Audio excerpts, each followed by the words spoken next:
This is the account of the heavens and the earth when they were created, in the day that the Lord God made the earth and heaven.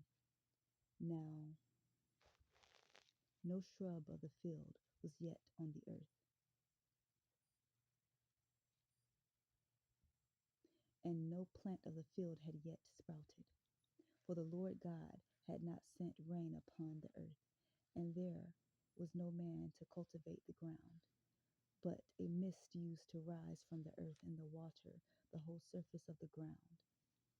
Then the Lord God formed the man from the dust from the ground and breathed into his nostrils the breath of life, and the man became a living person.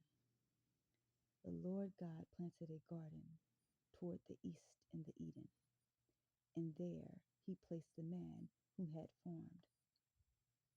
Out of the ground the Lord God caused every tree to grow that is pleasing to the sight and good for food.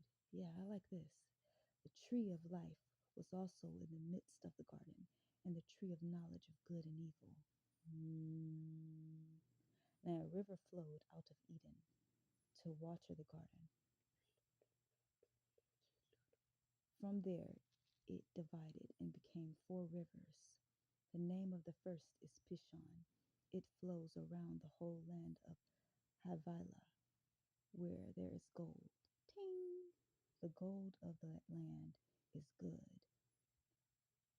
The bdellium and the onyx stone are there as well.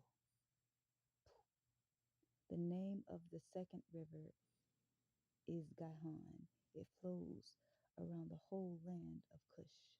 The name of the third river is Tigris. It flows east of Assyria. And the fourth river is the Euphrates. Then the Lord God took the man and put him in the Garden of Eden to cultivate it and tend it. The Lord God commanded the man, saying, from any tree of the garden you may freely eat, but from the tree of the knowledge of good and evil you shall not eat. For on that day that you eat from it, you will certainly die. Then the Lord God said, it is not good for the man to be alone. I will make him a helper suitable for him. And out of the ground the Lord formed every animal of the field and every bird of the sky, and brought them to the man to see what he would call them. And whatever the man called a living creature, that was its name. The man gave names to all the livestock, and to the birds of the sky, and to every animal of the field. But for Adam there was not found a helper suitable for him. So the Lord God caused a deep sleep to fall upon the man, and he slept. Then he took one of his ribs and closed up the flesh at that place.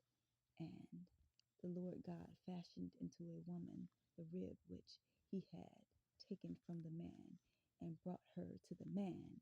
Then the man said, at last, this is bone of my bones and flesh of my flesh. She shall be called woman, because she was taken out of man. For this reason, a man shall leave his father and his mother, and be joined to his wife, and they shall become one flesh. And the man and his wife were both naked, but they were not ashamed. Woohoo! Now the serpent was more cunning than any animal of the field which the Lord God had made. And he said to the woman, has God really said, you shall not eat from any tree of the garden? The woman said to the serpent, from the fruit of the trees of the garden we may eat, but from the fruit of the tree which is in the middle of the garden, God said, you shall not eat from it, or touch it, or you will die. The serpent said to the woman, you certainly will not die. For God knows that on that day you eat from it, your eyes will be opened, and you will become like God, knowing good and evil.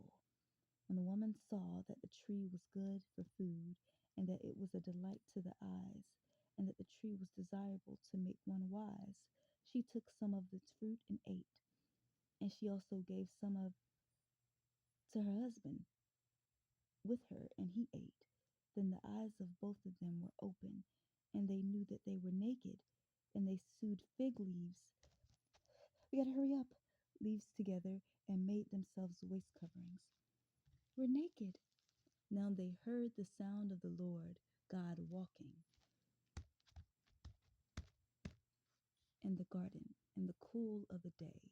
And the man and his wife hid themselves from the presence of the Lord God among the trees of the garden. Then the Lord God called to the man and said to him, "Where are you?" He said, "I heard the sound of you in the garden, and I was afraid because I was naked, so I hid myself." He said, "Who told you that you were naked? Have you eaten from the tree from which I commanded you not to eat?" The man said to the woman whom you gave to me, "She gave me some of the fruit of the tree, and I ate." Then the Lord God said to the woman, "What is this that you have done?" And the woman said to the serpent, "Deceived me, and I ate." Then the Lord God said to the serpent, "Because you have done this, cursed are you more than all the livestock, and more than any animal of the field. On your belly you shall go, and dust you shall eat all the days of your life. And I will make enemies of you and the woman, and of your offspring, and her descendant. He shall bruise you on the head, and you shall bruise him on the heel." To the woman he said, "I will greatly multiply your pain in childbirth. In pain you shall deliver children, yet your desire will be for your husband, and he shall rule over you."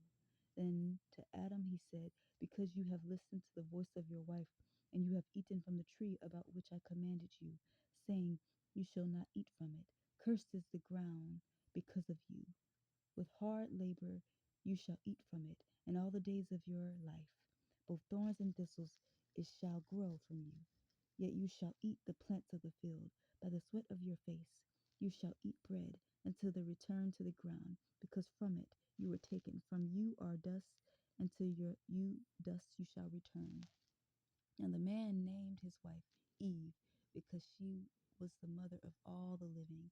And the Lord God made garments of skin for Adam and his wife and clothed them. And the Lord God said, "Behold, the man has become like one of us, knowing good and evil. And now he may reach out with his hand and take fruit also from the tree of life and eat and live forever." Therefore the Lord God sent him out to the garden, out of the Garden of Eden, to cultivate the ground which he had was taken. So he drove the man out, and at the east of the Garden of Eden he stationed the cherubim and a flaming sword, which turned every direction to the guard the way to the tree of life.